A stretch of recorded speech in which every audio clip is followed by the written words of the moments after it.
In any story-driven or RPG-like game, the beginning is often overlooked. What a lot of people fail to realize is that the beginning of any game can be considered one of the most important parts and will set the tone for the rest of the playthrough.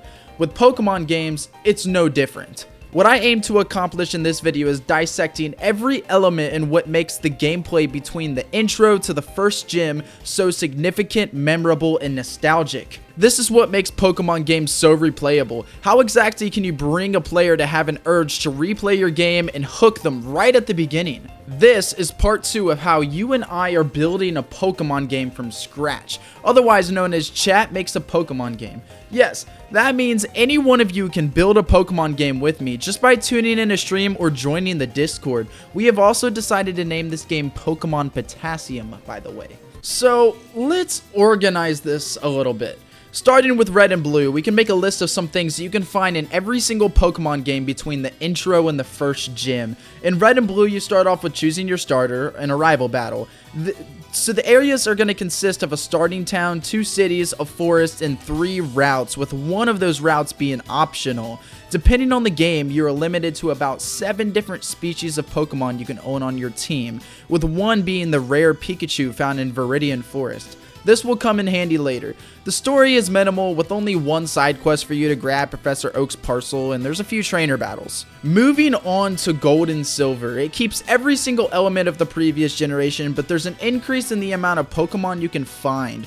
There's also a lot more optional routes and areas that you can do, and a quest at the Bellsprout Tower. Instead of doing Professor Oak's parcel, obviously you do Professor Elm with the egg and everything, but it's essentially the same concept. Generation 3 has by far my favorite first gym of any game. It will introduce the evil team pretty early and have a lot of different options for your team, with a lot of rare 1 to 5% mons that not every one of your players is going to find. Now, we could go on through every single generation, but for simplicity's sake, we're just going to be using these 3 generations as a good starting point for how we can make our own early game. As we built Pokemon Potassium, we included the starting town, Route 1, a cave, Route 2, Grandstone City, Route 3, and half of Route 4 available to the player.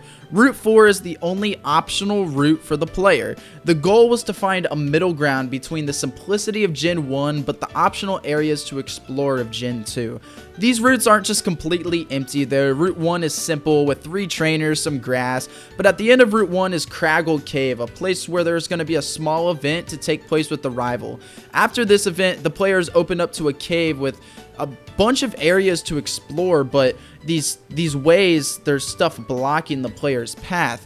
And this will give the player a sense of needing to play more of the game to unlock these special abilities that will allow the player to come back later and explore more of the cave and see what's inside. Route 2 has an optional gas station with comedic lore because chat wanted a gas station for some reason, and there's some trainers inside of there. Route 3 has a flower shop that the player will be forced to go into so they can buy a bouquet for a character who will lead them into the gym. There's also berry patches and ponds with items behind them for later. If the player does decide to take a look into Route 4, they will find cut trees blocking their path onward. Now, let's move on to the Pokemon available in the early game. Chat designed all of the Fakemon available before the first gym, and that includes 11 different evolution lines to give a nice middle ground between the simplicity of Gen 1 and the variety of Gen 3 Pokemon options. But this is what I included to spice things up. If you look at the newer Pokemon games, there aren't many rare Pokemon that you can find before the first gym anymore, or there are so many Pokemon to the point where even if you do find something rare, you wouldn't even know.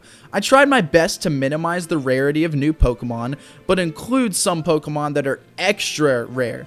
Krimido was my selection of a rare Pokemon that not many players are going to get their hands on. Krimido is the most outlandish Pokemon available before the first gym, and it also has the unique dark type contrasted to the many grass, ground, and bug types you find early on.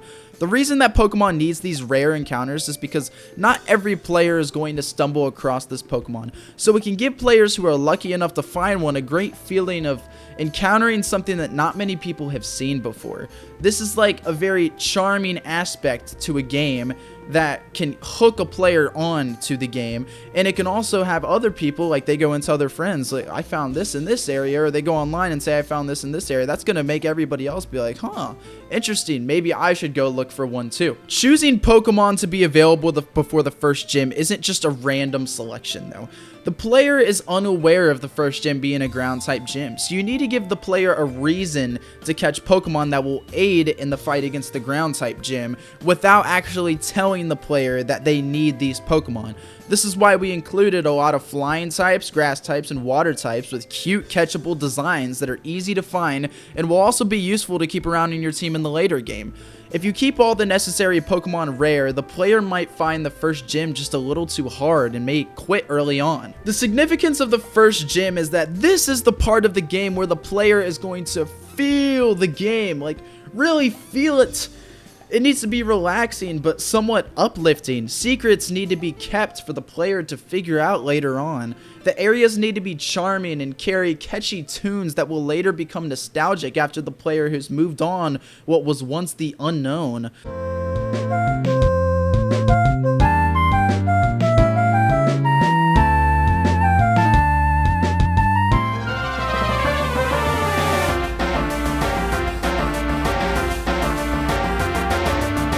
I like to think about it as this part of the game needs to have a fuzzy, warm feeling surrounding it. It needs to be satisfying. The early game is when the player gets introduced to a ton of different characters, including the rival and the professor. I mean, these characters the player's going to know throughout nearly the entirety of the game, and this is the perfect chance to introduce to the player catchphrases, certain dialogue similarities, and just a personality behind these characters. So the player can find these characters as they appear throughout the game familiar and recognize them and remember them. If you look at Blue, the rival in Pokemon Red and Blue, you can see the second that you meet him, he is a total dick. He is just a dick to you. And that's just instantaneous. Like, you know his personality, you know who he is. And we tried to include that in Pokemon Potassium. Like, for example, with our rival, he's just a naive kid who has not really ever seen the light of day and is honestly scared of the player and wants nothing to do with him. He's kind of an asshole to the player, but more as in, like, I don't want to be around you. Like, that type of vibe. And the Professor jump scare, he's like he's just an idiot. That's kind of the personality we gave Professor Jump Scare. Now, I'd love to show some gameplay of like the early game, but I want it to be a fresh start for anyone who plays the game. But I will show some gameplay of the first gym puzzle with the leader and practical. And just a quick side note, anyone watching can become a gym leader in this game just by submitting an application in the Google form located in the Discord. This application releases every time that we finish a checkpoint in the game's development. You can also submit your Fakemon to be a part of this game as well. You don't have to be a good artist. You can just submit a Fakemon, you know, just a little drawing or a little sketch, and we can throw it into the game and one of our artists will make it better. Anyways, here's the first gym puzzle. The player is introduced to a room with dirt, rocks, and a moving Diglett. The player must move forward, dodging the Diglett, and if the player gets caught, they will be sent back to the beginning. Seems simple enough, right? Until they move down floors and it gets darker, wider, and more infested with Diglett. Once the player reaches the end, that's when they will be greeted by the gym leader. So, in conclusion, what is the significance of the first gym in Pokemon? Well, it's to look far into the future. It's not just about what the player experiences now. Sure, you can have a long story and lots of different areas, Pokemon, optional routes, and all that crazy stuff, but if you look at it, why the older Pokemon games are seen as so nostalgic, think about the simplicity. Sometimes, simplicity really is key. And that's my take on the significance of the first gym and how I tried to replicate that in a completely new fancy fashion in Pokemon Potassium, which you can be a part of. If you want to join in and become part of this project, all you gotta do is subscribe and maybe tune in to stream, join the Discord linked below. It's time to move forward to start working on the second gym. Thank you so much for watching, but I don't really know what else to say, so bye.